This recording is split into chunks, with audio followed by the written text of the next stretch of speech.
من الوز، اگر تو نے مجھے اپنے در سے ٹھکرا دیا تو پھر کہاں جاؤں گا؟ وَإِن رَدَدْتَنِي عَنْ جَنَابَتِكَ فَبِمَنْ أَعُوذُ، اگر تو نے اپنے در سے مجھے واپس لوٹا دیا کہاں جا کے پناہ پاؤں گا؟ فَوَا أَصْفَاهُ مِنْ خَجْلَتِي وَافْتِضَاحِي، ہائے افسوس میری بے حیائی، ہائے افسوس میری بے شرمی، فَوَا لُحْفَاهُ مِنْ سُوءِ عَمَلِي، ہائے افسوس میرا برا عمل، فلا تخلنی فی مشہد القیامت من برد عفوک، مالک اس دن مجھ پہ رحم کرنا جب گنہگاروں پہ ایک گرمی کا سورج ہوگا۔ وہ کون سا دن؟ وہ قیامت کا دن۔ قیامت کے دن گنہگار دیکھے گا ایک نور ہے، گنہگار پوچھے گا وہ کن کا نور ہے؟ کہا جائے گا وہ اہل بیت کا نور ہے۔ گنہگار کہے گا مجھے اس طرف جانے دو، اہل بیت کے نور کی طرف جانے دو۔ فرشتوں کی آواز آئے گی کیا تجھے شرم نہیں آتی؟ تو گناہوں میں سر سے پاؤں تک ڈوبا ہوا ہے، اور وہ ہیں اہل بیت جو طاہر ہیں، تو ان کی طرف جا نہیں سکتا، تمہیں وہاں جانے کی اجازت نہیں۔ الہی ظلل علی غمام رحمتک، مالک مجھ پہ اپنی رحمت کا سایہ کر دے۔ وارسل علی عیوبی سحاب رأفتک، اور اپنی رحمت اور مہربانی کا بادل میرے اوپر بھیج دے۔ هل یرجع العبد العابق الا الی المولا، مالک اگر کوئی بھگوڑا غلام ہو، اگر کوئی بھاگنے والا غلام ہو تو بھاگنے والا غلام اپنے مولا کے سوا اور کہاں لوٹے گا؟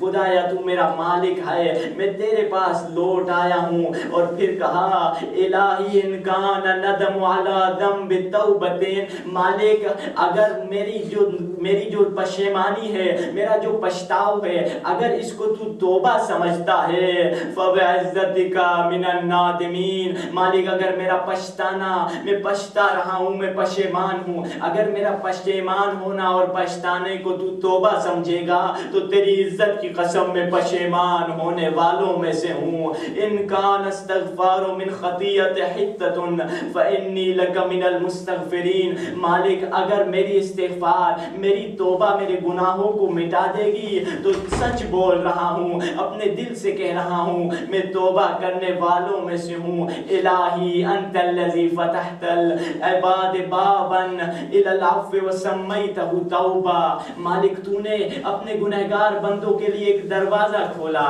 جس کا نام توبہ رکھا۔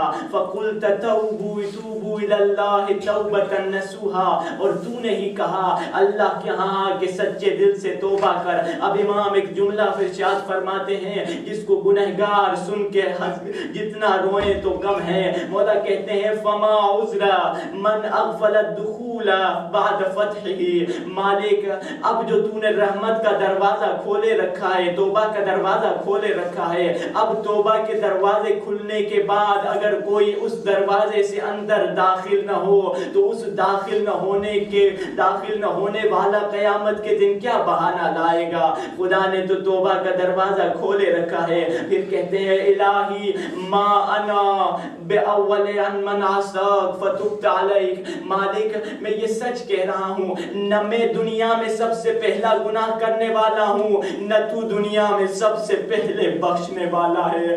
گناہ کرنے والے اگر گناہ کرتے تھے مگر تو بخشتا ہوا آیا تھا، تو معاف کرتا ہوا آیا تھا۔ یہ شب قدر کی راتیں جو آ رہی ہیں ان میں ہم سب کے گناہوں کی مالک مغفرت فرما۔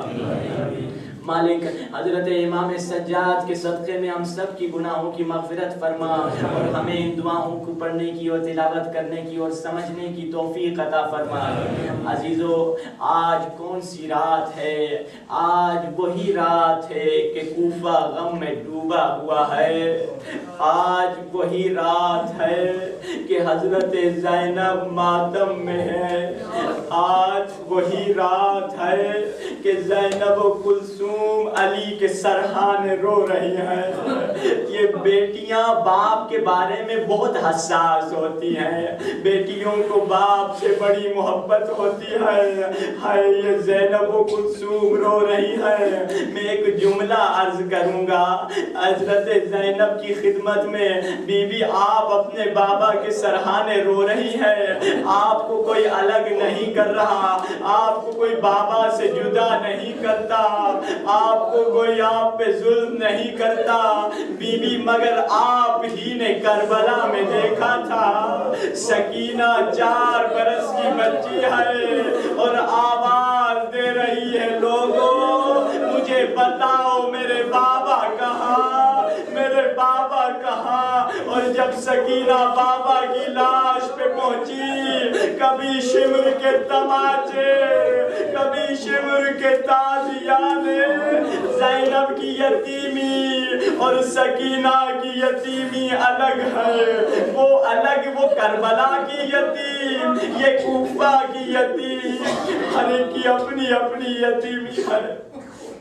حضرت امام حسن اور امام حسین بابا کو دفن کرنے کے لیے لے گئے۔ بابا کو بتاؤ عزیزو، کیا علی کی مظلومیت کے لیے یہ کافی نہیں علی کا جنازہ رات کے اندھیرے میں اٹھایا گیا؟ علی کا جنازہ چھپا کے کیوں اٹھایا گیا؟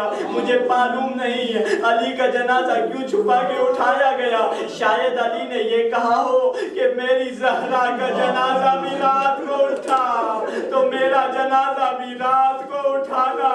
مجھے معلوم نہیں علی اور فاطمہ میں کیا رابطہ ہے، مگر عزیز و حسن اور حسین گئے۔ بابا کو بڑی غریبی کی عالم تھا، بڑے غریبی کے عالم میں دفن کر کے آئے۔ جب واپس آ رہے تھے تو کہیں خرابے میں سے، کسی ٹوٹے ہوئے گھر میں سے، ٹوٹی ہوئی جگہ سے آواز آ رہی تھی، اے میرے دوست کہاں ہو، اے میرے پیارے کہاں ہو، 3 دن ہو گئے تو نہیں آئے، میں تیرا کتنا انتظار کروں۔ حسن اور حسین گئے، دیکھا ایک نابینا بوڑھا ہے جو رو رہا ہے اور کسی کو گویا بلا رہا ہے، کہاں ہو میرے دوست۔ مولا حسن آگے گئے، کہا اے بوڑھے کیا ہوا؟ کہا اے شہزادو تم کون ہو؟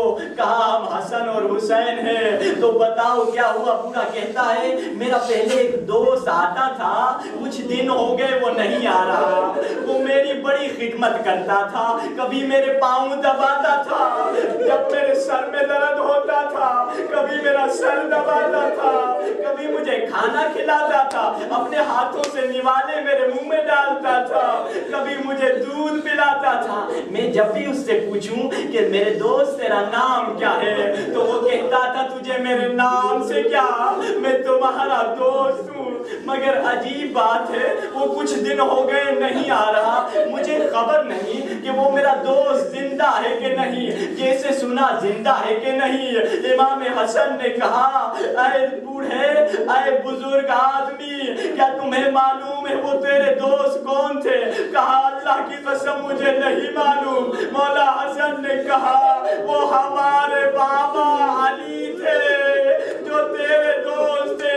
بوڑھا سر پیٹنے لگا، ہائے میرے مولا نے میری خدمت کی، میرے مولا نے میرے پاؤں دبائے، میرے مولا نے میری جوتیاں صحیح کر کے رکھی، میرے مولا نے مجھے خدمت کی۔ پھر بوڑھے نے کہا اے شہزادو ہمیں لے جاؤ، میرے مولا کی قبر کہا، مجھے میرے مولا کی قبر کے پاس لے جاؤ۔ حسن اور حسین بوڑھے کو لے کر آئے، بوڑھا قبر سے لپٹ کے روتا ہے، کہتا ہے دوست تو مجھے نہیں بتا دیتے کہ تو کون ہے، اب مجھے پتا چل گیا تو کون ہے، تو میرے مولا تھے، تم تو میرے آقا تھے۔ اور بوڑھے نے ایک بیان کیا، خدایا اب جو میرے آقا نہ رہے، اب جو میرا دوست نہ رہا تو مجھے بھی دنیا سے اٹھا لے۔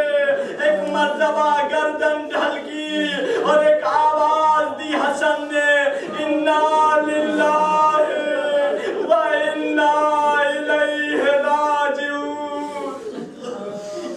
یہ مظلومیت ہے علی کی کہ علی غریبوں کی خدمت کرتے تھے مگر یتیموں کو پتہ نہیں تھا یہ مدد کرنے والا کون ہے۔ عزیز و حضرت